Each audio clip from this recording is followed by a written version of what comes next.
Welcome back, everybody. I'm Jay. He's Maddie. This is Yankee and the Brit Sunday pregame show of Week 18. The regular season is over after today. We'll be going into the playoffs, and we watched the Jags win that game last night. Yeah, the Jags secure their place in the playoff. An interesting performance throughout that game for them, really. I feel like the Jags managed to beat the Titans despite the Jags not playing very well, I think is what's happened there. The Jags were clearly better than the Titans. They missed a lot of big opportunities during that game. Like when you watch the game back and you're watching if you go back and watch the all 22 of some of those plays, Trevor Lawrence misses a lot of big opportunities. Maybe that one in the end zone. Yeah, overthrows it a bit too far on the one to Melvin Jones as well down the sideline on third down. The Jags are way better than the Titans, and they deserve to be in the playoffs this year. And it was done through their defense in the end, which is good for them going into the playoffs as well. I made two jokes when he overthrew that ball in the end zone. I said, me and Justin Fields could have made that throw. Yeah, like, well, I know it's unlike him, but when he overthrew that, I was like, that might cost them the game. A wide open touchdown. Yeah, you could almost see those kind of throws happening with him last year as well, where it was like in the big moments of adrenaline kind of overtakes his arm a little bit in a weird way. Like in a big moment, he seems to put more zip on the ball, which ends up being an overthrow. And he was doing it a lot last year.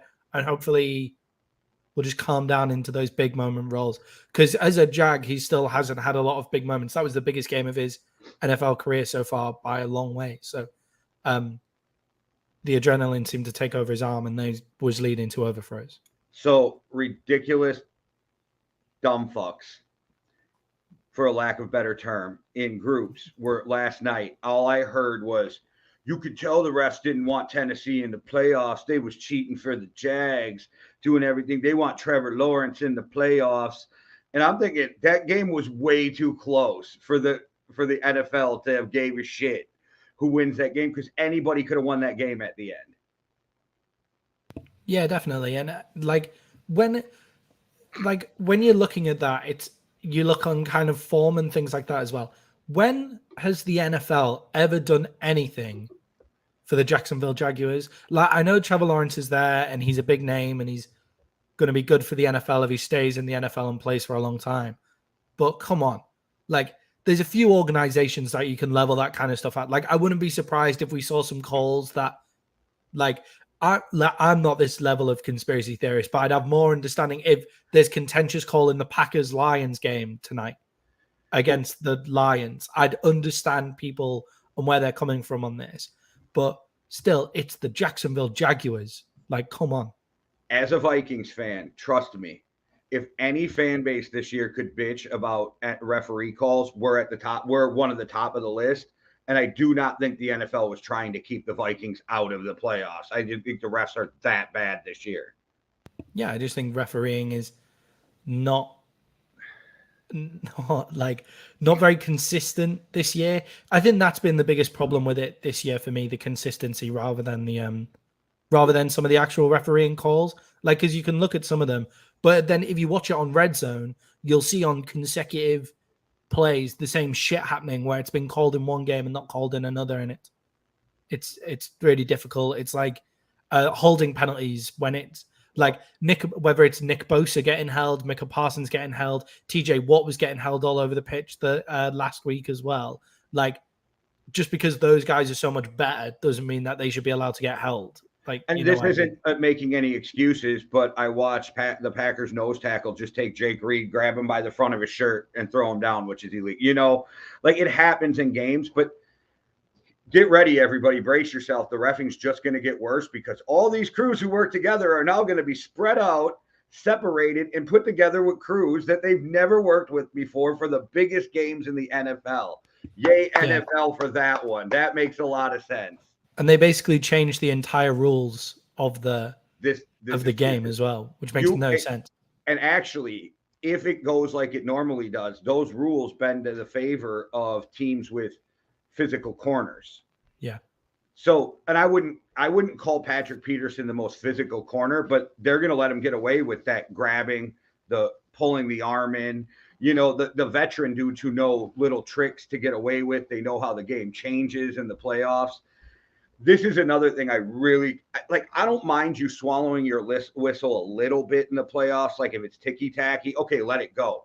But for the most part, all those games should be ref the same. Me and you look at it a little different. You are a firm believer, if I'm not mistaken, if it's a foul in the first quarter, or a penalty in the first quarter, it's a penalty in the fourth. Yeah. I think there's a tiny bit more leeway in the fourth, but I agree with the premise of that statement. And so Yeah. I'm really, you're going to hear some crazy shit in these playoffs because fans are already upset about the refs. And then part two, and then you can address both of them if you want. You and I were both wrong when we said nobody will bitch about what the NFL decides on the playoffs. Cincinnati is outraged. If I'm the Cincinnati coach, I'm pissed off too. So we're like, oh, I thought he cared about the player. Now he's mad. He does care about the player. And in that moment, it was only about the player. Now the focus is back to his team, and he feels like they're getting fucked. Yeah. So about the first and the fourth quarter thing, like I just believe that I get where it's like you don't want a refereeing call to win a game, like, but you also have the referee not making the call winning the game as well. Like it's Right. not. So it's just wherever it is, whatever time it is, if it's a penalty, it's a penalty, which then actually folds in really nicely with what's happened with the Bengals, where the head coach said very clearly, he came out and said that, look at the rule book. Like there's been guys getting fines all year. And the reason for those fines, the NFL have said, is the rules are there written in black and white. You follow them.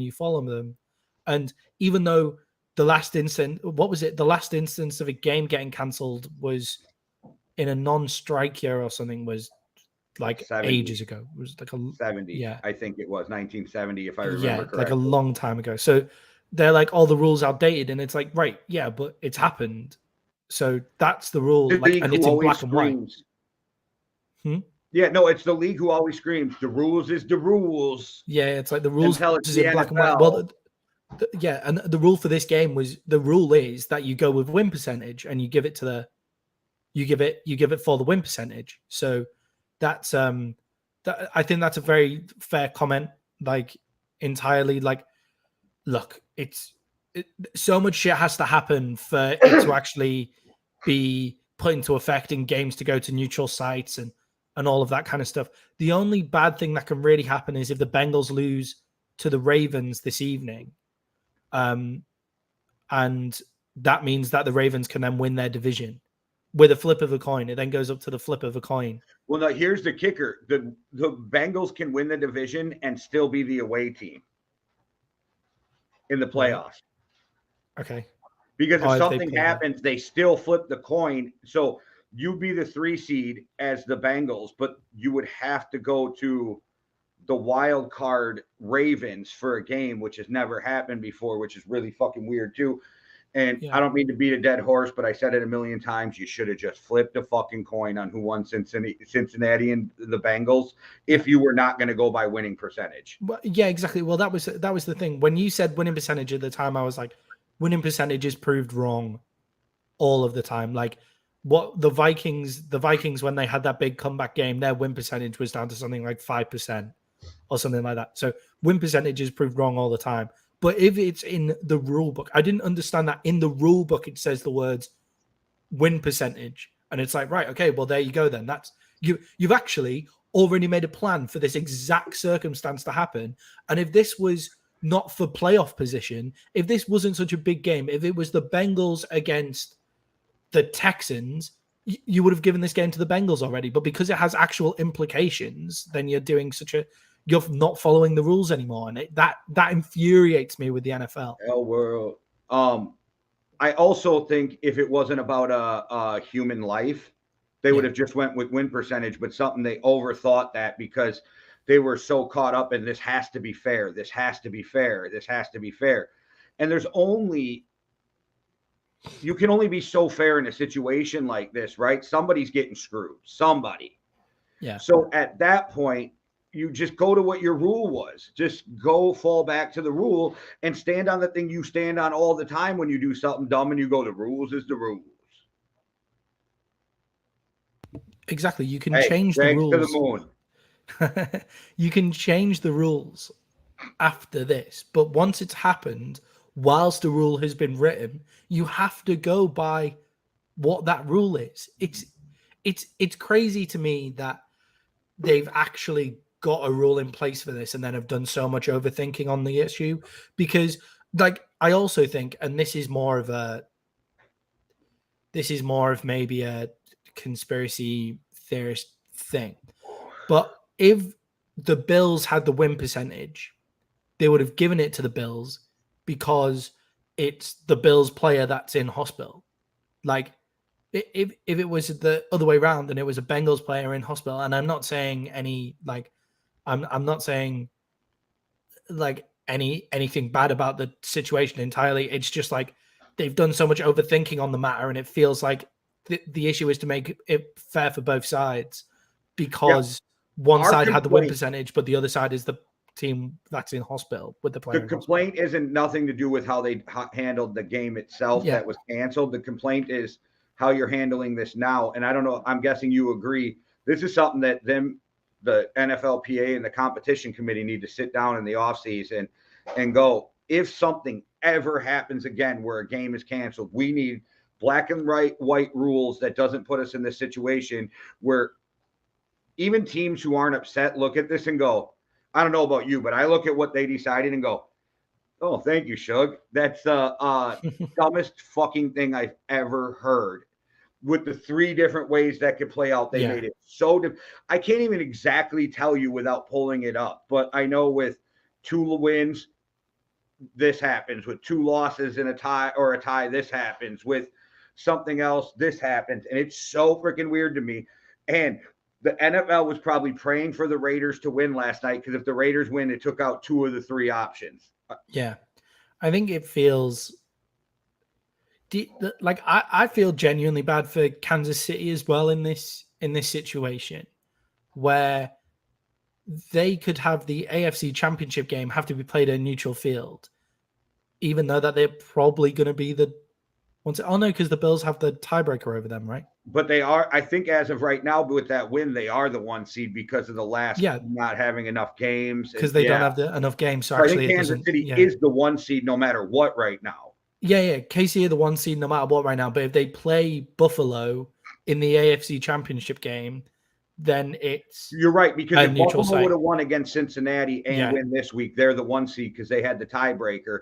Same with Cincinnati had the tiebreaker on the Chiefs too, because both of them beat the Chiefs. Yeah. So actually, no, never mind. I don't feel bad for the Chiefs anymore. Actually, never mind. No, it's just weird. I feel bad for all the teams, because no matter what happens, you're going to feel like you got fucked, right? Like, and you just don't know. You just don't know like what's happened there. Like, you're not really sure what's going on. You don't know what to prepare for. You don't like the AFC Championship game being in your city. I imagine you make quite a shit ton of money on that, So tongue in cheek, before the season, when we picked our Super Bowl champs or contend or play the Super Bowl, who's going to play in the Super Bowl? Do you remember who I picked? No, go on. I said Vikings, Bills. So because one of those need to win a Super Bowl after 4 losses. It's improbable, but still a possibility. It's like for the AFC side of it is looking good, and I mean, I'm just saying it's probably not going to happen. But who would have really believed that it was a possibility at the beginning of the year? People thought I was literally nuts. Josh is the nicest guy in the world, the one who's in our fantasy football. Yeah. And when I picked the Vikings to go 12-5, he nicely said, who do you think they're going to lose to? Which was his way of going, are you fucking crazy? You know what I mean? So people thought I was nuts. And I mean, everybody already knows it. After today, I literally think the Vikings have a great shot of being 13-4. Yeah, right. I mean, 13-4. Wow, the 17 games always fucks me up still with the math. Yeah. Oh, right. This whole playoff situation is just a bit all up in the air. And the issue is the main issue is they have the rule written in black and white for the issue. Like that's like the rule is there. They've made they've made the rule, and the rule is to go with win percentage. And the way to have fixed all of this is go with win percentage, because then you could have just said, "There's the rule."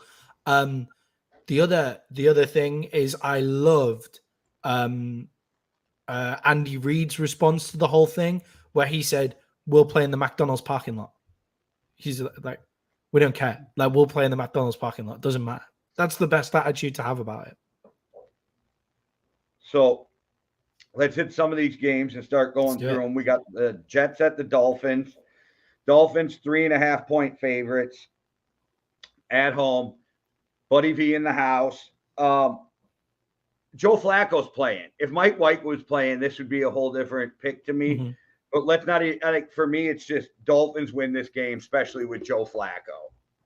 Yeah, the Dolphins actually have something to play for as well. I think the Jets will be kicking themselves so much that they haven't made the playoffs this year. Like, and Breece Hall going out, I think, was big. We said at the time, like, they lose a lot of that explosiveness in there. And I think the way that they've handled the Zach Wilson situation, the guy, like, Zach Wilson is not the guy in New York. Yes, he's made plenty of mistakes. They were 5-2 at the time. Like, he was a 5-2 quarterback at the time that they decided to blow it all up. I sent you that text that said, I wonder if they take a 6th-round draft pick for Zach Wilson right now. Yeah, but it's like, what option do they have? They don't have any other options but to do that, really. But he was 5-2 at the time, and they had a good thing rolling, winning in a fashion that, like, meant that he didn't have to do that much. So I don't know why they went away. Like, they just kind of made a paddle for themselves this year. They're going to kick themselves that they've not made it into the playoffs. Not even to have a chance to make it in week 18 is crazy. The Dolphins still have a chance. They need the Patriots to lose and them to win, and then they're in, right? That's their situation. I have to tell you, I'm watching the dumbest thing on TV right now. It is Jay Glazer saying that Mike Zimmer could be up for a head coaching job this year. All right, I just had to say that. Defensive head coaches are out of the league. It doesn't make any sense to me. It's why I'm confident that the Cowboys might be able to hold on to Dan Quinn. But the Miami Dolphins are -3.5. They've got Skylar Thomas playing quarterback, right? Yeah. Like, nobody's back, so they should lean on their run game a lot more, the Dolphins. The Dolphins have this crazy run game that they seem to just not use. And when you throw it, just throw it 4 yards to one of your two super fast receivers in Waddle or Hill and see what happens. Just set up, like, this should just be screens, run game, quick slants, and then once you've brought them up, hit that deep in route, like that basically just takes Tyreek Hill out to the boundary and then runs just all the way across the field and just outruns anybody. Just like, they're the only plays that they need to run. The Jets have a great defense, but they've not really got a lot to play for this week. I'm going to take the Dolphins -3.5. All right, so we go on to the Browns at the Steelers. Steelers favored by 2.5 at home. I think I'm just going to pick the Steelers on the fact that I think they rally up to make sure Mike Tomlin doesn't have his first losing season. Yeah, the Steelers still have a chance to get into the playoffs as well. Like, isn't it basically everybody has to lose for the Steelers to get in? Yeah, they need a ton of help, and they have to win. Everyone has to lose for the Steelers to get in. But the Steelers have been an interesting team this year, because when you think about the Steelers, right, when you think about them this year, you think they've been terrible, and they can still make it to 9-8. They could finish this year on the same record as the Dolphins, which is crazy to think about, because the Dolphins have been, like, we've been talking about how they're this offensive thing with guys Alabama wide open. Like, that's how their offense has looked when they've had Tua on the field, right? But they've had so many injuries. So it's impressive for the Steelers to be even active at this point. -2.5. I'm going to take that one, but I just don't understand why the Browns, like, just wouldn't just run Nick Chubb to see how close he could, like, to just get some yards under his feet, or maybe just get resting some players, you know. But Deshaun Watson's still cleaning that rust off. Yeah, now we have the Texans at Indy. Indy is favored by 3.5. This is the who the fuck gives a shit game. Yep. This is all about draft picks and seedings or for the draft. And hey, Anybody who's as big as a draft nerd as me, we're literally after today going to know the draft order for everybody who's not in the playoffs. I know. It's exciting to like that. That's when, like, I think as soon as the regular season ends, that's when my draft work starts for next year. That's when I'm like, right, when I actually know where everybody's picking, then I can actually do some work on it. I don't like doing it if I don't know where anybody is. Give me the Texans and the 3 points too, because I think the Texans win this game. Yeah, give me the Texans and the 3 points as well. I just like the Colts are nothing. Like the Colts are just a nothing team. Did you see what? Yeah, they're just dead. Whereas like the Texans still feel so weird to me because they've played so many close games. And like if I was them, I'd get a new coach in there. I'd probably take a quarterback at the top of the draft, like Bryce Young, like is probably who they're going to take, right? I know you like Davis Mills, but yeah. Well, I like Davis Mills somewhere else more than I like Davis Mills in the Texans. Yeah, exactly. Too. Like the Texans are one of those teams that needs an explosive player like in the backfield, and Davis Mills isn't that. Like Davis Mills can run an offense. Your perfect San Francisco backup, or like because he's gonna do what you're told by the coach. He's gonna stay within the system. He's gonna do that, and he's got a good enough arm to get it downfield, but he's not gonna carry a bad team. Yeah. So my hope for Davis Mills is you get to a team where you get to sit behind a guy for a couple of years, and maybe you do have a career in this league as a starter, but if you don't, you have a career as a backup. Yeah, like places like the Cowboys, Vikings, where there's just a ton of weapons. Like the Dolphins, probably not a bad spot for him to land. Gardner Minshew's probably gone in the Eagles, so he'd sit behind Jalen Hurts. Like, yeah, there's places you can go. Yeah, definitely. There's places that he can play football next year. Yeah, this game though, I don't. Besides the fans of the team, nobody's watching this game. Yeah, if they show any of it on Red Zone, if it's not a scoring play, I'll be pissed. So you have Tampa at the Falcons. The Falcons are favored by 5.5, which makes me think Brady and nobody else is playing in this game. Yeah, they got nothing to play for, so it makes sense that the Falcons are favored because the Tampa can't help themselves in the playoffs no matter what they do. Who's resting for the Bucks? So the Buccaneers are resting. And even if Brady plays, what does he play? A quarter? Yeah, that's what I think it is. Maybe we get as much of a half from Tom Brady and Mike Evans is what they're saying. Like, yeah, so we'll probably get a quarter out of that. That's correct. That's wild. It makes a lot of sense. It makes a lot of sense to rest your players when there's literally nothing, to play for. That's fine, especially when there is experienced the team in the playoffs as Tom Brady, Mike Evans, and just the Buccaneers as a whole. It makes a lot of sense. Maddie, do you remember the guy they drafted? Who's his backup? What's his name? Kyle Trask. Yeah, so he must be playing, right? Yeah, it's exciting. Hey, I liked Kyle Trask coming out. Now I want to watch this game. Yeah. I liked Kyle Trask coming out. Yeah, I didn't mind him either, and I'm excited. You know me, I like watching young guys get their shot. So yeah, I think he was like my 7th or 8th overall or something like that. Kyle Trask. We compared him to Big Ben a few times. Yeah. Well, just size and like arm, like strength and see. So yeah. Yeah. So it's Kyle Trask versus Desmond Ritter. It's minus 5.5 seems like a lot to me. Give me the Bucks minus plus 5.5. Yeah, I'm with you. All right, Carolina at New Orleans. New Orleans is is favored by 3.5. This game, I don't fucking know. I go back and forth. So what I said was, I like what Carolina is doing right now. Give me Carolina. And if you really made me gamble on this, I'd take Carolina in the money line. Yeah, again, it's a game that doesn't mean anything apart from draft position. So I don't. But Carolina's been playing good for Wilkes, and not that they're a great team, but they've been playing good for Wilkes. So I feel like they try to get a win for this guy, their coach, on the way out the door to give him some momentum. And we all know he ain't going to get the job, but the players, what they can do for him is give him the momentum going into the offseason that maybe he does get a head coaching job, and they seem to really like him. So I think the players stand up and play for their coach.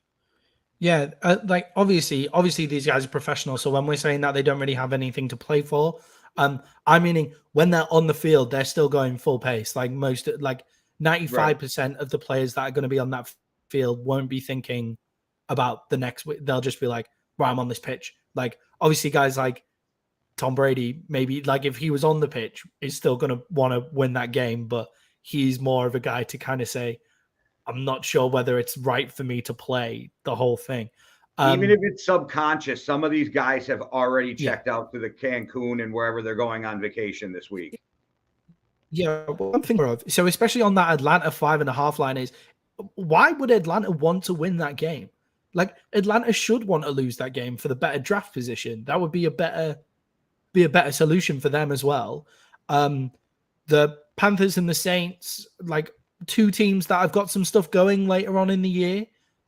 So may look to try and keep that momentum going into the year.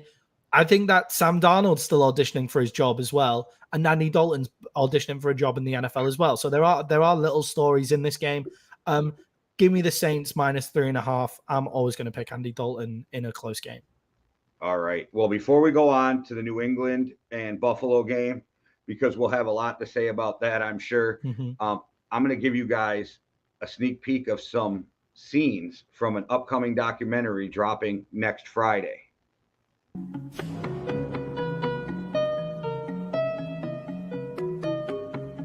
5, 10 years from now, they're gonna wish it was American Cosa Nostra. 5, 10 years from now, they're gonna miss John Gotti. And all of a sudden on the news, I'm hearing, Paul Castellano, mob boss, is killed outside Sparks Steakhouse. And I'm thinking like, wow, who could have done this? Shit, John, this is bigger than killing the fucking president. Hey, you think I was put in this earth to make them rich and me poor? We're gonna do a hit now. We're gonna do a real hit. We're going back. Yeah. Back to some real in-your-face Cosa Nostra. Out in front on a line. Make them sit back and watch a volcano blow. You with me? I'm with you, John. All the way to the finish. Big Paul Castellano, reputed godfather of the Gambino family, was on his way to a Manhattan steakhouse. As he stepped from his black Lincoln, 3 men wearing fur hats and trench coats suddenly appeared, pulled guns, pumped 6 bullets into Castellano and 6 into his top capo, Thomas Bilotti, and then calmly walked away.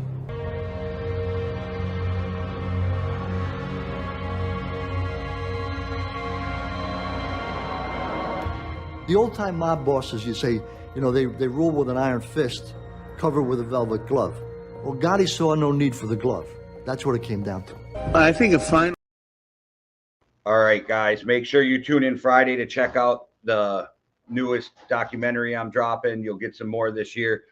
But that is The Dapper Don, The Rise and Fall of John Gotti. All right, Maddie, the Patriots at the Bills. If the Bills lose this game, oh my gosh, the world goes upside down. Bills come out, win this game. I really think the AFC and maybe everybody should be worried about the Bills because after what they went through and then the bump they got in energy from their boy Hamlin calling them, FaceTiming them, being okay, the whole win one for me thing, I think teams are in trouble going into the playoffs and the Bills are going to come out on fire. Yeah, that atmosphere up there with the Buffalo, with the Bills Mafia and stuff is wild anyway, right? This is going to be raucous to the extreme. This thing is going to be an emotional fucking day for these guys, right? Little visitor in the corner there. Yeah, this is going to be wild, like to the extreme. Those guys are going to have a crazy time. Also, they released some new renderings of their upcoming stadium. I don't know if you've seen that, but that looks really cool. But it's all. I kind of want to move away from that though, because the Bills are already an awful matchup for the Patriots. The Patriots have been dominated by the Bills in recent years. Like it's not even been close. And I think people are getting away from the fact that the Patriots are actually just that the Bills are actually just much better than the Patriots anyway. Like I don't want to be like, oh, they won. The reason that the point spread, it's just gone down to 7.5 is because of Bills Mafia and how crazy it's going to be up there. And it's like, no, they're just way fucking better than them. Like, it's not like, it shouldn't really be a close game. Like, obviously the Patriots are going to fight hard. This means a lot for them. If they win, they're in the playoffs, which is crazy to think about the Patriots as well. But I think with raucous atmosphere up in Buffalo, with just the fact that they're better in pretty much every stage of the game, I'm going to take the Bills in this one. Yeah, I agree. I think the Bills are going to come out on fire. So yeah, I think they won't rest anyone either. There's no need for them to. There's no need for them to like go out and rest anybody. Either like they'll just play all the way through this game. You feel, unless it's an absolute blowout when it comes into the fourth quarter. But a -7.5. Give me the Bills to cover the spread. All right. Well, we got the Ravens at the Bengals. Bengals are favored by 11.5. Ravens are down to their third string quarterback for this game. Mm-hmm. So I think the Bengals win this game, and Joe Mixon will decide our fantasy football today. So that will be very interesting. Does Jamar Chase decide mine in your game? And Stephon Diggs? I mean, if he can get you like 40. Yeah. And Stephon 40. Diggs doesn't score any. It's he needs to, if Stephon Diggs gets his usual 20, I need Jamar Chase to score around 60 points to win. But Joe Mixon decides our fantasy football today. Now the Ravens have a really good defense, and people seem to have forgotten that. I think -11.5. Like, I agree with you, but you got to put this in as you go in there. They're going to be on the field a whole lot today. Yeah, I know with the backup. What Tyler Huntley does well is he fits that system that they have there too. Yeah, exactly. So he fits that system. I don't even know who their third string quarterback is. Like, I'll look right now while you're talking. Does he fit that system that well? Because like the Ravens have a way that they like to play football. Now what does surprise me is that Lamar Jackson is still out, but it doesn't surprise me at all. So they have a chance to get into the playoffs now, and Lamar Jackson isn't playing. Is this the end of Lamar Jackson in Baltimore? Like, is this the end of it? The contract talks definitely don't seem to be going too well. And he's very rightly, which is 100% his right, said, look, until I have some long-term guarantee, unless my knee feels 100%, I'm not taking this field for the Baltimore Ravens. So it's an interesting side storyline as well. Anthony Brown, undrafted free agent out of Oregon, is starting today for the Ravens. Okay. I don't know who he is. That doesn't mean rookie undrafted free agent this year. It's 1 year in the league, and he gets thrown in this game. All right. It's gonna be crazy. Yeah, it'll be an interesting game to watch. And you feel like the Bengals that with that same passion as the Bills are going to come out with after that game as well. Like they're possibly going to be a lot angrier than the Bills. I feel like the Bills are going to come out in celebration of Hamlin, whereas the Bengals are going to come out not angry at Hamlin, obviously, but just generally pissed, and they're going to come at the league. Yeah, they're going to come down and lay some fucking thunder. But the Ravens' defense is really good, especially their run defense. So let's not. I don't know whether I'm ready to commit to -11.5 when the Ravens defense is on the field. Give me the Ravens -11.5. Because if the Bills are winning and Kansas City have already won and it gets into like the third or fourth quarter, the Bengals will probably start pulling Chase and probably start pulling other players as well to rest them. Give me the Bengals and the 11.5 points, and I don't usually do that. So I wouldn't bet this game if I was throwing money on it. Yeah. But I think the Bengals beat that. Speaking of a game with a huge point spread, the Giants at the Eagles. Yeah. -16.5 point favorites are the Eagles. And I know it's because the Giants plan on resting everybody, but that's a lot of fucking points, even for playing backups. I think the Eagles win this game easily, but I don't know about the 16.5. So give me the fucking Giants. Yeah. So the Eagles are a horrible matchup for the Giants anyway, right? They'd like earlier in the year, they absolutely smoked them by 20 odd points or whatever. They're a bad matchup for them. Who are the Giants going to be resting that makes Danny that much of a Dimes, difference to Saquon their team? Barkley.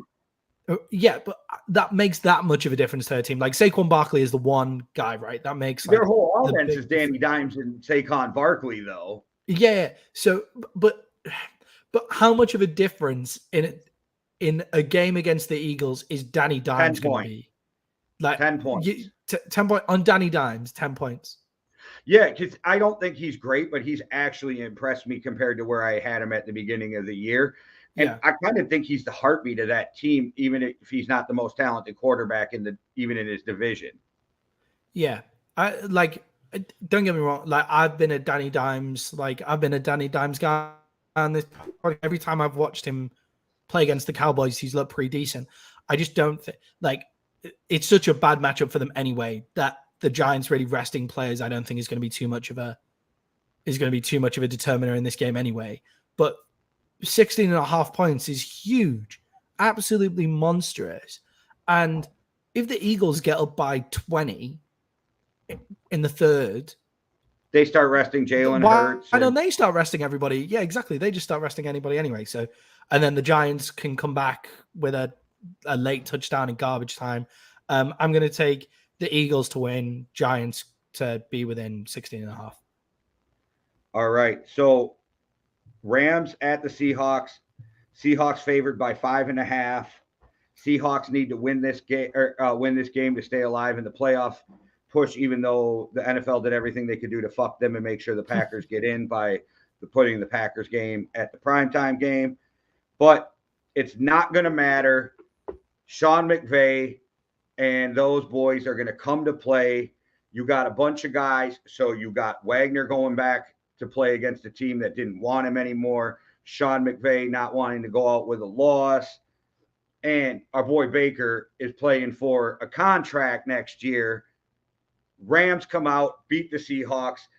Tonight, winner between Lions and Packers go to the playoffs. Yeah, I think that's why I want to happen, to keep that game really exciting, is in the Packers and the Lions. Because if the Seahawks win and the Lions, the last couple games. Yeah, that's what I was going to move on to, because Geno is also playing for a contract. So the Baker Mayfield Geno thing, like that, but Geno is like, people have caught up with what the Seahawks have been doing on offense. You stop Kenneth Walker, you put pressure on Geno while stopping the run, and then you kind of see what's going on from that. You make him just throw up moonballs to DK Metcalf, and Tyler Lockett being out, I think, has been a big issue for Geno Smith. I think he's thrown a lot of those simple, easy routes. Tyler Lockett gets sneaky open coverages. So I think that's been a big deal for them. I think they've been steadily improving. Their defense is still strong. Like, it's still a great defense in the league. And their offense has been steadily improving as Baker Mayfield has understood it. And they've had a guy in there who actually knows how to quarterback a football team. That's not a shot on Matt Stafford. Matt Stafford's been injured the entire time. And their offensive line is starting to get up to speed as well. Yeah, give me the Rams to win the game. Give me the money line as well. Okay, so the next game is the Chargers at the Broncos. The Broncos are favored by 4.5, which is fucking weird to me. I just looked because it made me think, is Justin Herbert out or something? But no. So I don't even know why this line is that way. They think because they had one game, they're back or something. I don't get it. Give me the Chargers with the money line, because the Chargers win this game. I don't care about what Vegas got to say on this one. Yeah, I think the Chargers are I think the Chargers will start resting people as it comes into the second half. I think especially if they're down up by a decent amount. Because I don't see why they wouldn't. I do think that the Broncos had a bit of a resurgence last week. I think they have started to get things done. Like, Nathaniel Hackett was clearly one of the bigger problems there. We'll see how much of it was just a bump from that, or whether it was just like everybody was like, oh, it's all Russell's fault. It's all Russell's fault. Like, no, it's clearly Nathaniel Hackett is not a good head coach of a football team. And it's just been so bad. And that doesn't mean that the that Russell Wilson has been good by any means. But yeah, so I'm going to take Austin Eckler's going for big things in the league as well. Trying to make sure that people actually start putting respect on this guy's fucking name. Like he always gets left out of every conversation, and I think he's one of the best backs in the league. And as we say in America, Matty means respect with a K on that motherfucker. Yeah, that one. What he just said. Yeah. Yes. I know you don't get it, but like Americans get it. Respect. Put a K on the end of that motherfucker. That's it's like he like people need to start respecting this dude. Like he's one of the best backs in the league. For me, he's top 5, like easy. Like I'd be impressed if we can name 5 people who are better than underrated back in the league, and you're right. He is one of the best backs in the league and does not get the love. I don't know if it's because he's short or because he's an undrafted free agent or what is up, but he's been balling out for 3 years now and not getting the love. The reason is because he's not that like he doesn't really do it as a running back. He does it as a receiver coming out of the backfield. But also, he's really under between the numbers. Like he's the strongest 5'8" guy in the whole fucking world, if he's even 5'8".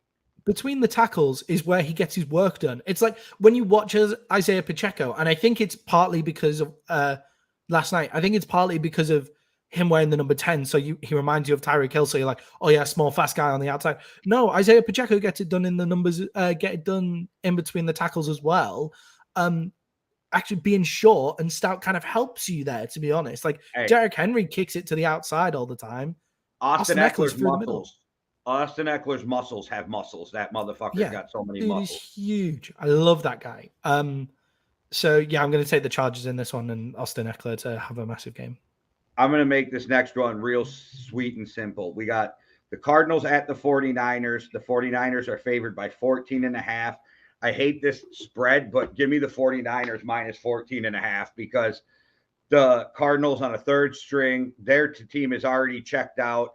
They can say what they want, that they're going to come out and play for JJ. I just don't think you can get up enough after the season you had. You know, your coach is probably gone. You know, your GM's probably gone. Half the team is probably gone.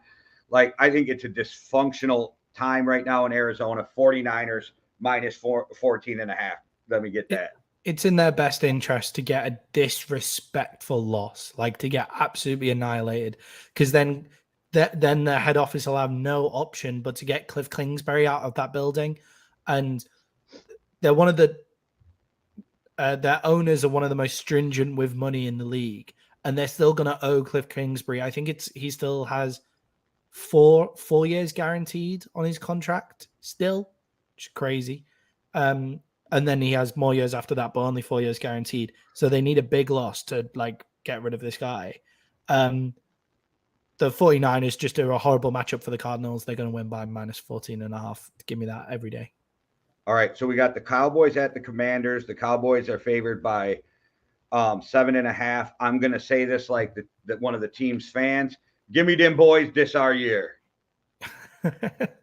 Yeah, I think this is a really interesting game. For the Cowboys to see what they do. I kind of hope that we play our full team and just get everything clicking, like just get everything on the field going. I'm excited about Sam Howell, but like I want to see Sam Howell play. I'm excited to see him play. I'm surprised it's taken him this long. I don't know why.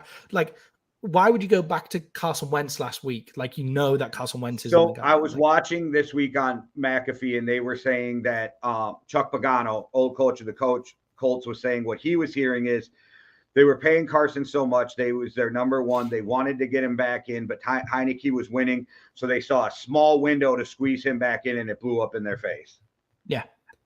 Well, he was just like, stop playing games like that, man. Like playing games and stuff. Like, it's so stupid. But I want Micah Parsons to go out there, get 3 or 4 sacks just to be like, yeah, guys, I'm the defensive player of the year, just to remind you all, and then stick that guy on ice.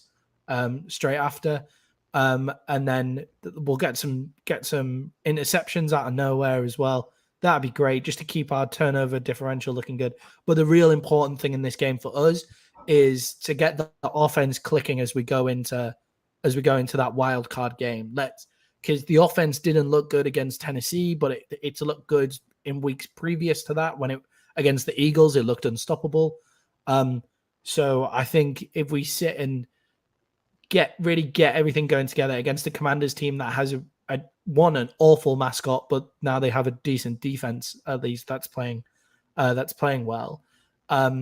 I'd like to see them getting the offense moving against that kind of team. So let's just leave everybody out there, get moving forward with this. I'm going to take the Cowboys minus 7.5. All right, so the last game, prime time, Sunday night football, which they're like, we can't do Monday night because it's not fair going into the playoffs yet. They're going to do a Monday night playoff game, but whatever. Packers favored by 4.5. Well, man, the Lions are going to win this game, man. So the point spread doesn't even matter, man. The Lions always play upset to the Packers, and they play hard when we go to Lambeau, man. So, man, we're really going to get in there. We're going to get this, man. Even if we can't go to the playoffs, we're going to stop Aaron Rodgers, man. Yeah, did you see what they said about Aaron Rodgers, the safety? No. Came out and said, it's the way he carries himself. I just hate that dude. Like, it's so disrespectful. The way that he speaks about, like, because Aaron Rodgers came on and was like, look, they're not the same. Yeah. Okay, timeout. Now you make me want to flip my pick. You pissed off Rodgers. I'm sticking with it, but geez, it makes me want to flip my pick. But they came out and so Aaron Rodgers came out and said, like, look, they're not the same old Lions anymore. They're not. He didn't say this to this, but I'm putting it up there anyway. He went, they're not the same old Lions anymore. They're a good team. They've played really good football. And then their safety came out and was just like, no, that, like, it's just the way he carries himself when he says those kind of things. Like, I just hate it. And it's like, what the fuck? Interesting play to go, interesting strategy to go in there with when you're playing against Aaron Rodgers. But I agree with you. Did you know that Jamal Williams has got like 996 yards on the year? Like, that's pretty wild. They've been their number one back this year. You don't think he's going to want to stop the Packers from going to the playoffs too when they didn't re-sign him? 100%. I think Jared Goff would take great joy in making it to the playoffs this year. Okay. Jared Goff won enough games to stay their quarterback, but I'm still not sure if that's the answer. But I think they're in a spot where you've got to re-sign him. Yeah, me too. Like, I don't see waking up. So what the plan clearly was at the start of the year was that they're probably going to lose enough games to be in the running for a decent quarterback in the draft, right? But that hasn't happened. And Jared Goff's doing really well. Like, Jared Goff is, I think he's ranked like in the top 10 in fantasy football points for quarterbacks this year, which is fucking crazy. Like, Jared Goff doing that. So yeah, I'd take Jared Goff. You've forgotten one game. It's the other NFC North game. You forgot the Vikings Bears. Oh, well, I just because everybody assumed with Nathan Peterman playing that the Vikings win that game. Spread 6.5, and it's the first time I think the Vikings cover without an issue. Yeah, I think the Vikings are going to cover that spread as well. That's a disrespectful spread when it's Nathan Peterman at quarterback.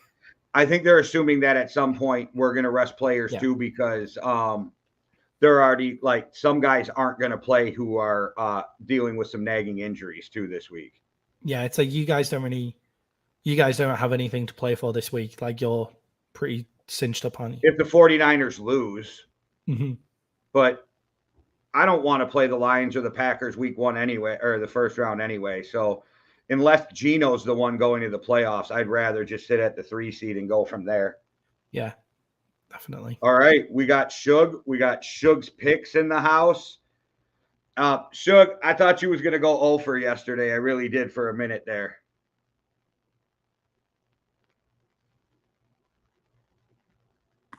Yeah, I thought I was too, but the Jags pulled it out there in the end. Hell yeah. I was cheering for them, but I was like, ooh, there's a chance that they lose this game. Yeah, it was a close one. Yeah, they managed to pull it out at the end though. Like, and it was just a crazy game to watch. They missed so many opportunities. It was absolutely ballistic how many opportunities they missed rather than they actually were getting beat. It was pretty crazy to watch. And I can't argue with any of today's games, even though I picked the Lions over the Packers, would not shock me. And I'm sure a lot of my Lions picks has to do with my Packers hate. Yeah, I really picked the Packers just because I know you're a Vikings fan. Oh, fair enough. So fair enough.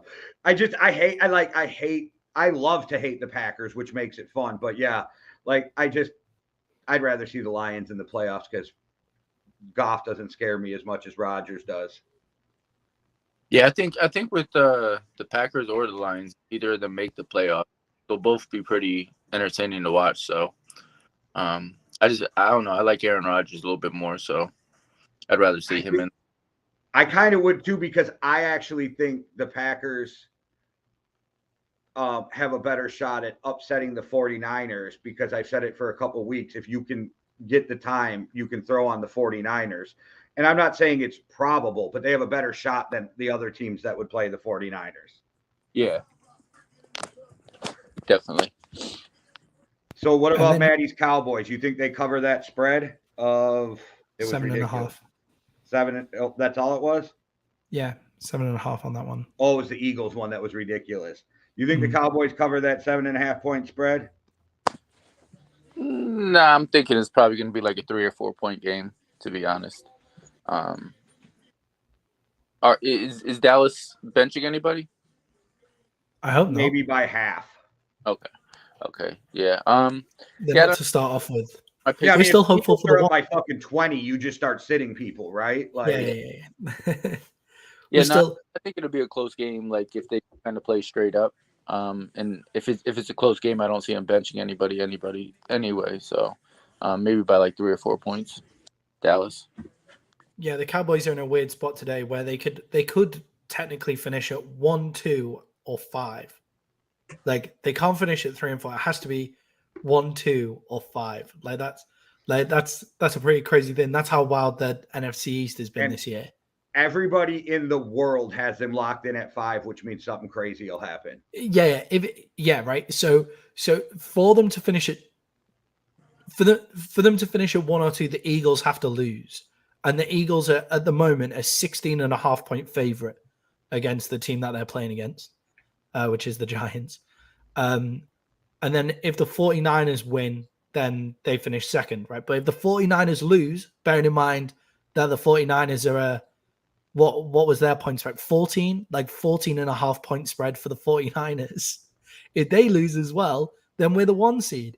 But a lot of crazy shit has to happen. Like a lot of crazy stuff has to happen for them to be the 1 seed. It wouldn't have been that crazy at the start of the year.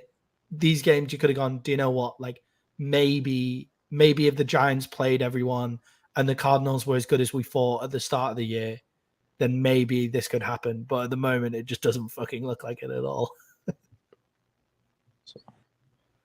Yeah.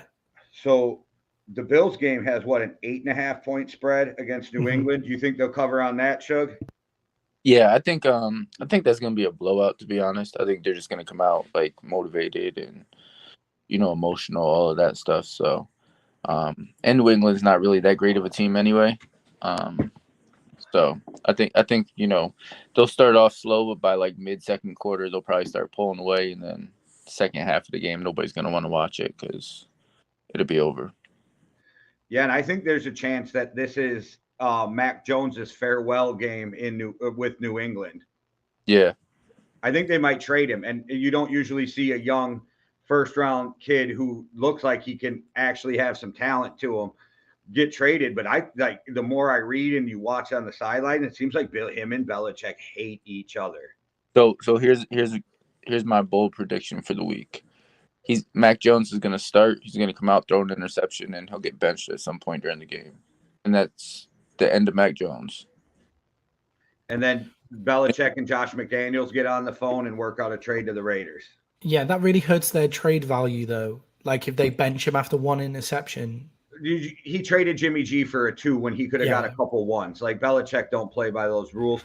Would you, as a Raiders guy, be okay now that Derek Carr's gone? You're back home with the Raiders. Would you be okay with Mac Jones? I would prefer Aaron Rodgers or Tom Brady. But yeah, I mean, I would take him for now, but I don't see Mac Jones being like the face of the Raiders or the franchise quarterback.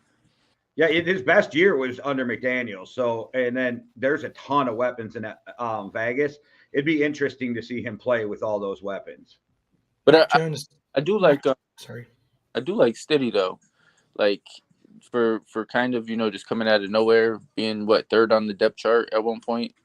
I think maybe if he gets some practice in and some reps in, again, not the franchise quarterback, but he could be a decent quarterback. Not afraid to run it. He's not afraid to throw the ball deep. So, yeah, and even though he's a free agent, it's like he doesn't have the leverage to ask for a huge contract. Yeah.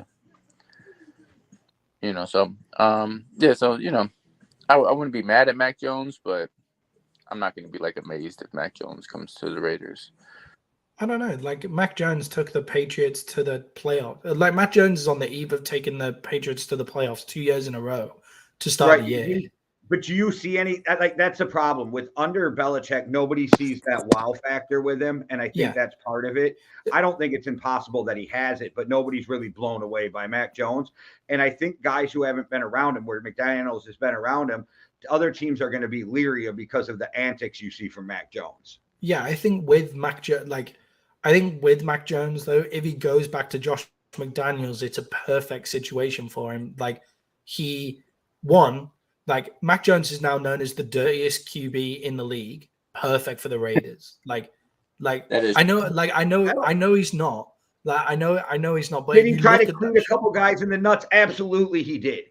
But like you find him, it's over. Like, people were so upset about it. I was like, I have seen worse shit by Ndamukong Suh on a regular game 100 times, and people still let him get a pass. Yeah, it's not it's not a big deal for me, but that makes him a Raider. That makes him a Las Vegas Raider, like having the dirtiest black hole. The black hole. It would be perfect, right? And then you have him back with Josh McDaniels, and I can't remember. Did the Patriots have Devontae Adams when he took them to the playoff last year? That's a good point. Of course not. Hunter Renfrow, Waller. You don't need to make that team good. You don't fucking need Tom Brady. Like, Jared Stidham made them look good. You don't need Tom Brady or Aaron Rodgers. Like, obviously it helps, but do you need those two guys to look that good? Like, no, not really. Like, no, but if you give me a chance to get Aaron Rodgers on that team, lock back up with Devontae and the other weapons, shit, I'd be scared of the Raiders if Rodgers ends up on the Raiders. Yeah, of course. But I already think he's leveraging himself to get out because he's talking about retirement. I don't think Rodgers really wants to retire. I think he's smart enough to play the game ahead, 2 steps ahead, and he's already getting leverage for when he makes his push to be traded. True. Very true. So would you rather have Rodgers or Brady? Rodgers. Okay. I think Brady's great too, because he's never gonna ask for $50 million a year. He's a class dude, and he knows that offense in his sleep. I'd rather have Brady. I feel like Brady, he'd come out there and do his thing, but I think Rodgers, just the Adams connection already being there, them already having chemistry, and I think Rodgers wants to win a little bit more still than Brady. So Brady is the greatest quarterback in NFL history because of the rings. Rodgers is the most talented quarterback I've ever seen throw a football. Yeah. Yeah. Brady won those rings with Josh McDaniels, though. No, I agree, but I'm just saying. I'd take Brady. See, I'm with him. I'd take Rodgers, but I don't think there's a wrong answer. Yeah. I'd take Brady as a Raider. Like, if it was for the Cowboys, well, actually, if it depends if Mitt McCarthy's still there. If Mitt McCarthy's still there, then I don't want Rodgers on the Cowboys. But if it's if it was just for the Cowboys, no matter what the head coach was, then I'd take Aaron Rodgers because of the talent level. But with Raiders, with Josh McDaniels, all of that kind of stuff, then I'd take Brady straight away. All right. Well, we hit kickoff, guys. It's been another great show. Thank you again for joining us, Shug. I can't wait to see your playoff picks. That will be fun. And anything else from either of you before we get out of here? Not for me. I'm all good. All right, guys. Thanks for watching. Enjoy the games. Cheer for my Vikings. One world, one love. Deuces. Cheerio.